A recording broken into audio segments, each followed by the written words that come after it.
The Daughters of the Emperor was an all-female religious cult that existed during M35, discovered upon the world of San'Lior, dedicated to the worship of the Emperor through the perfection of their skills by training themselves in ancient combat techniques.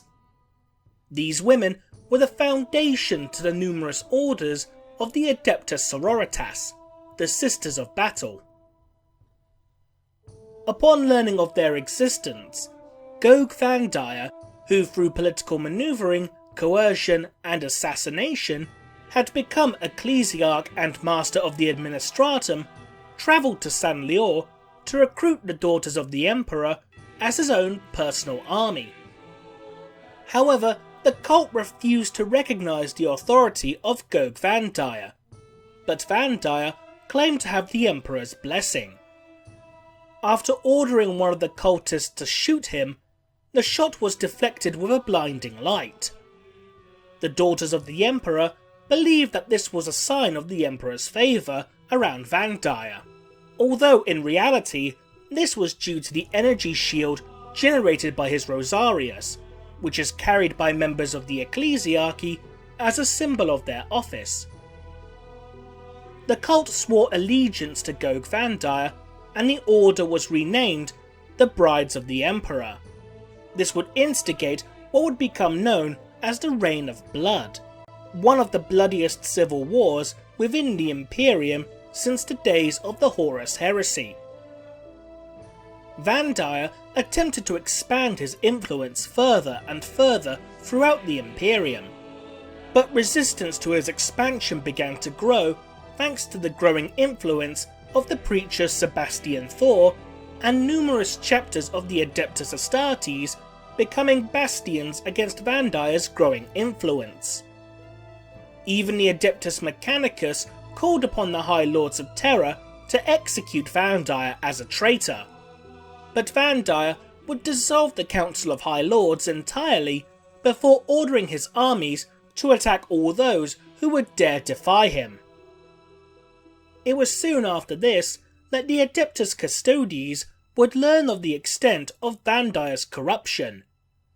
After ordering Loyalist Mechanicus and Astartes forces to continue their assault upon the Ecclesiarchal Palace, which the Brides of the Emperor were defending, a small strike force of custodians, led by a centurion of the Companions, navigated the underground tunnels that connected the Imperial Palace to the Ecclesiarchal Palace and emerged into Vandire's inner sanctum.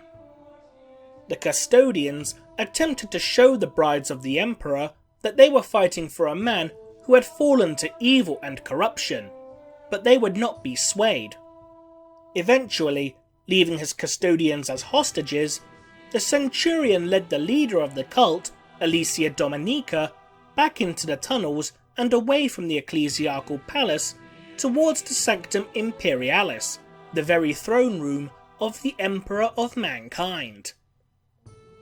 What took place before the Master of Mankind is not entirely known, but whatever transpired caused Alicia Dominica to renounce her loyalty and personally execute Gog Vandire, and with that action, the Reign of Blood would come to an end.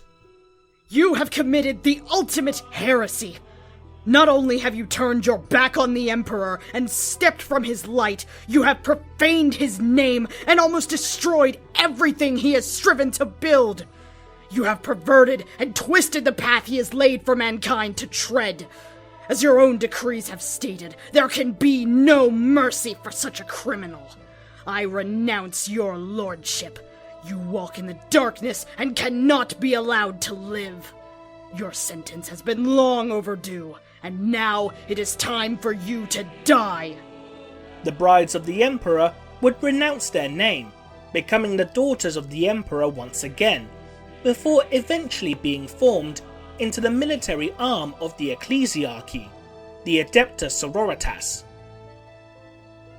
So what happened before the Golden Throne? What could have convinced Alicia Dominica and her retinue to turn against Gog Vandire? One possibility is that Alicia Dominica and her followers was simply overcome with awe and reverence just by being within the presence of the Emperor of Mankind, making them overcome with emotion and reverence for simply laying their eyes upon the object of their adulation, before simply coming to the realization that Gog Vandire was profaning and desecrating all that the Emperor stood for, causing them to turn upon their former master, seeking to make amends for their own part in Vandire's heretical actions. The second possibility is that someone directly spoke to Alicia Dominica to convince what she and her forces were doing was wrong. The first of these potential candidates would be the Captain General of the Custodes himself, although it's unknown which particular Captain General would have been around at this time, as Constantine Valdor was Captain General during the Great Crusade and the Horus Heresy, while Trajan Valorian was Captain General during the 41st millennium. This would seem the most logical candidate initially, as the role of Captain General and Custodian alike is to ensure the protection and safety of the Emperor at all costs above all other duties. He would also be one of the few people who could explain everything about the Emperor to Alicia Dominica, even if she denied to herself that this rotting carcass crudely wired into the Golden Throne was indeed the Emperor. But the more interesting possibility, however, is that Alicia Dominica had spoken to none other than the Emperor of Mankind himself.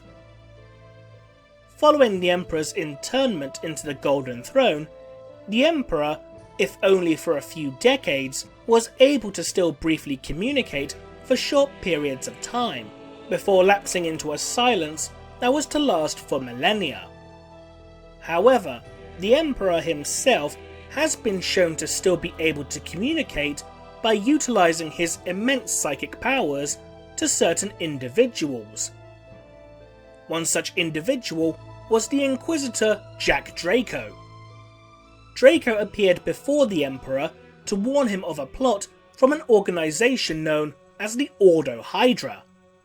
However, the Emperor, instead of listening to the Inquisitor, decided to simply take the knowledge from Draco's mind.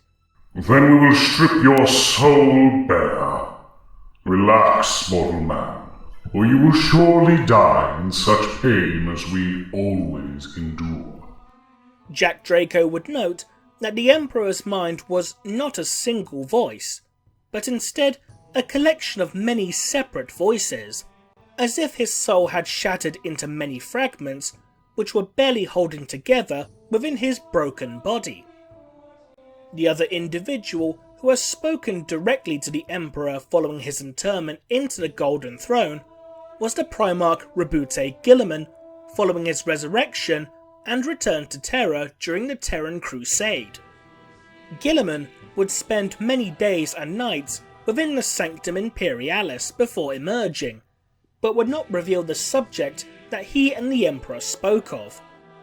However, Guilliman would indeed note that the Emperor had seemingly lost much of his humanity, becoming cold and unfeeling, and ruled almost entirely by logic, like some great machine. Because of these two examples, it does stand to reason that the Emperor himself could have indeed spoken to Alicia Dominica to denounce the actions of Gog Vandire as a threat to the unity of his Imperium. However, it's unknown at this point in time if the Emperor would have denied his supposed godhood to Alicia Dominica and her retinue. What do you think caused Alicia Dominica to turn on Gog Vandire? Leave a comment below, and thanks for watching.